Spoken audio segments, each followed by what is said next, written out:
Gandang araw po. Pag-usapan natin ang 5 vitamins and minerals na kadalasan kulang tayo dito sa Pilipinas. Ito yung common na mababa yung level natin. Tingnan natin yung 5. Number 1, marami kulang sa calcium.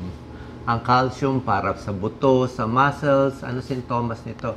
Ito yan, pwede brittle yung nails, mabilis ma-fracture, nagda-dry yung balat, yung buto sa ipin. Minsan, pag mababa masyado, pati puso, nagka-cramps, nagpupulikat. So, possible mababa yung calcium, lalo na sa kababaihan. So, saan tayo kukuha ng calcium? Ito yung mga pagkaing mayaman sa calcium.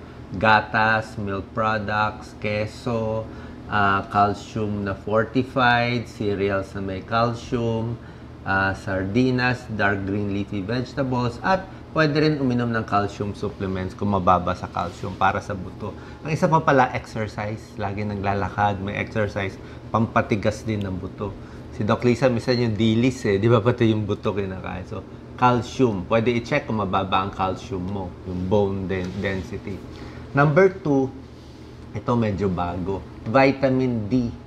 Marami sa atin, may test yan na marami sa atin mababa sa vitamin D. Like ako, hindi ko alam kung mababa ako sa vitamin D alanganin yung mga symptoms, hindi ganun ka-clear pero pwedeng pagod, sa buto din, muscle weakness, ito, bone, mood change, cramps, masakit ang buto, pagod. So, pag pina-check ang vitamin D, pag mababa, pwedeng kumain ng pagkain mayaman sa vitamin D, magpapaaraw, may tulong sa vitamin D. Konti lang yung pagkain mataas sa vitamin D orange juice, itlog, mushroom, fatty fish, isda. At pwede rin uminom ng supplement sa vitamin D. Actually, nagte-take ako 400 IU.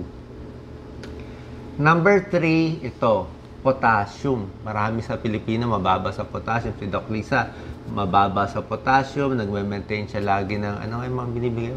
Kalium, K-Lite, 1 tablet. Ito, check nyo, nakakamatay itong potassium. So, bakit bumababa ang potassium? May tao talagang mababa, katulad nila Doc Lisa.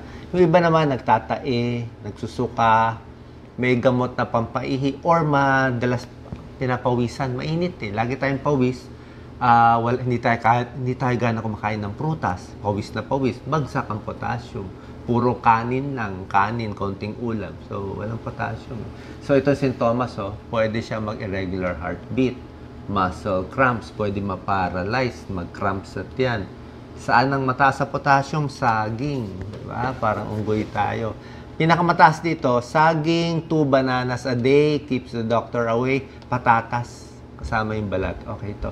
Saging, patatas. Others, ito. Gulay, juice, isda, may tulong.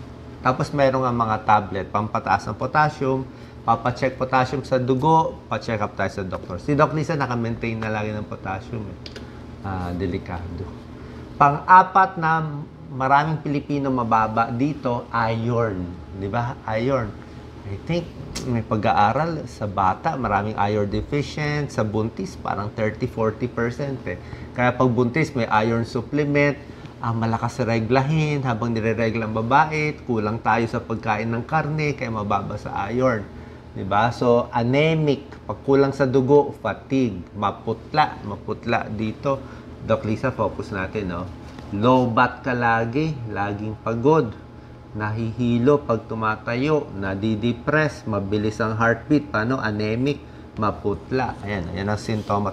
Marami sa atin anemic. Simple lang, papacheck ang CBC, pag mababa hemoglobin, anemic, baka may nagdudugo, may dugo sa tiyan, may almoranas, kulang ang pagkain, may bulate, ano pa ba, may ulcer na dumudugo, or nire-regla. Yan ang cause ng bagsak ang dugo.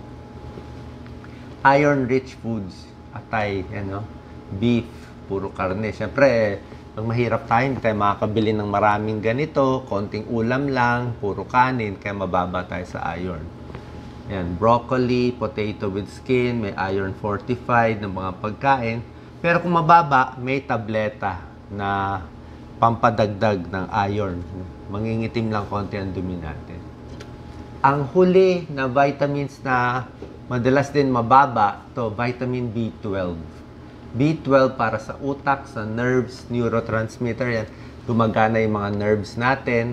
Ang sintomas kung mababa ka nito, namamanhid ng kamay, paa, to numbness, low energy, depression, mahirap makaalala. Nakita niyo yung mga symptoms, hindi ganun ka-clear, pwede ipa-check kung mababa.